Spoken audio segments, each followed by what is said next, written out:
Parasite, a movie by Bong Joon-ho, and I am just going to say this. I think Parasite is one of the best movies of the year. Not my favorite though. My favorite still is Doctor Sleep, and I would say Parasite is number 2.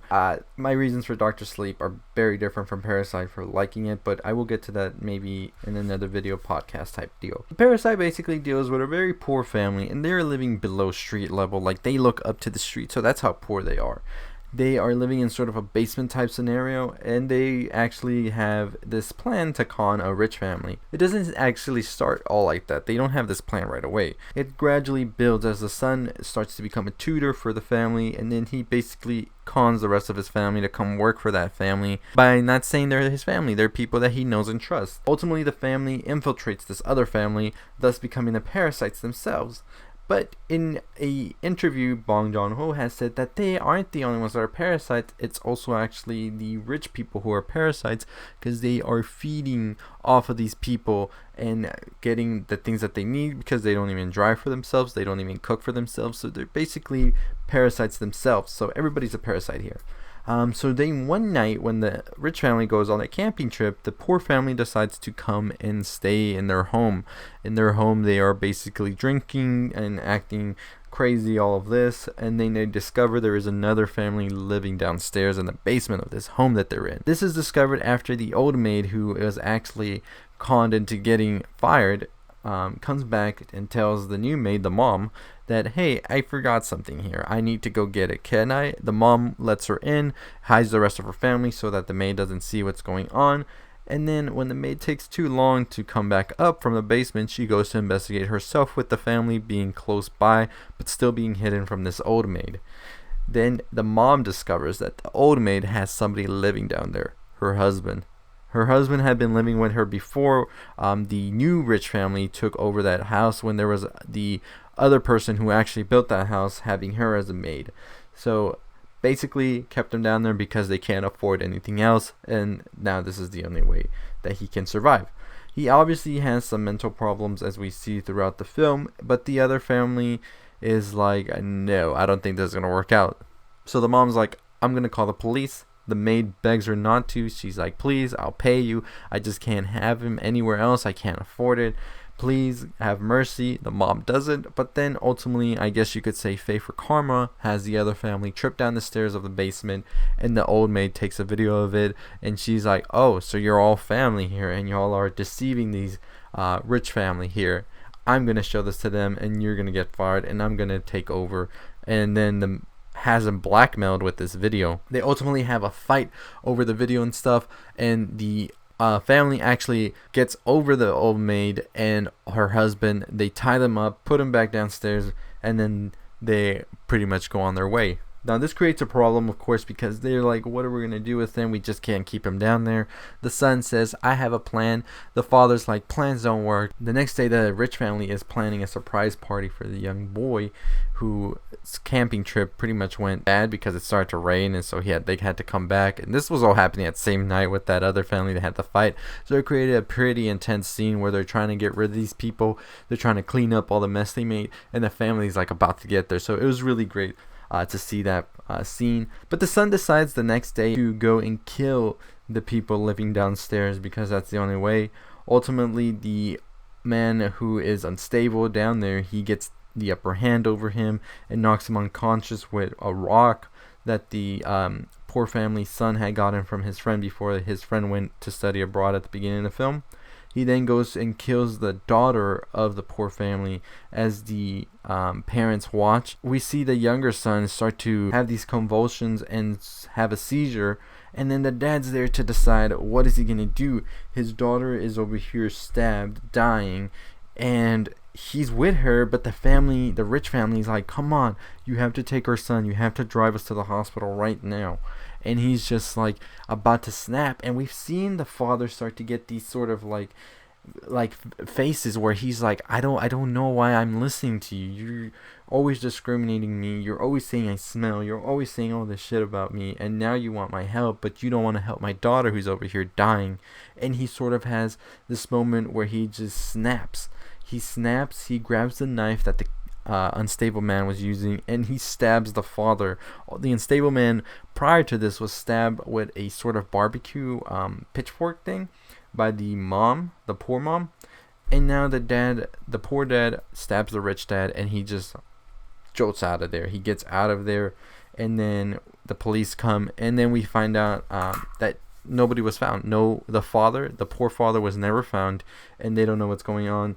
The son, he awakens from, I think, a sort of coma or something like that. He is said to have had some surgery on his head or brain, and that is the reason why he laughs uncontrollably. So yeah, he's pretty much like not gonna be well after this. We find from the news that the poor dad was never found, that the sister actually got killed. So now it's just the mom and the son on their own, and the father's nowhere to be found. One day he actually gets a hunch to go up into the mountainside by the old home, just because, he wants to see what's happened. He sees a new family has moved in there, a German family, and then he sees Morse code lighting. Morse code lighting has been used throughout the film as well, before by the unstable man in order to communicate with the son, the rich family son, because the rich family son was a Cub Scout, such as the poor family son was as well.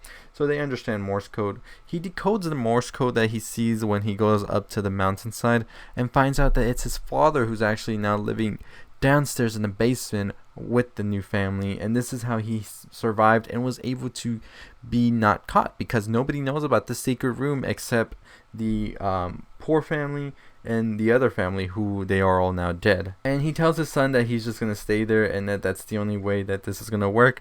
The son then has this fantasy that he's going to go to college, he's going to get a good education, get a great job, and ultimately buy the house, the rich house again, and have his father be free. And this is where we see the two of them embrace after this, only to find out that this is just a fantasy. We are back in the old home we were in the beginning, and the son is writing this letter, and it just ends like that in a very depressing note, I would say.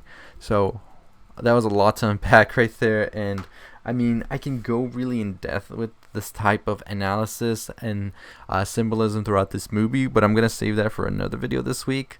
For now, let's just talk about this ending, and where does it all lie, and what does it all mean. So I think that the film really tries to put class out there. Like it's a class film for sure, a society film, whatever you want to call it. And I think the ending really symbolizes how we have this hope of one day achieving these things, but for some reason our reality doesn't seem like that's gonna happen. And that's exactly what the end of the film is portraying, with the son who now has a head injury and apparently isn't going to be all right up there. And he wants to do this. He wants to be able to help his father be free, and the only way to do that is for him to have a good job, go to college, all of this. And it's sort of putting this big strain on his self, that he needs to do this in order for his father to be free. And I think that kind of represents how we mostly feel, all of us, about wanting to do things for other people we love, because we want them to be able to be happy, to be free.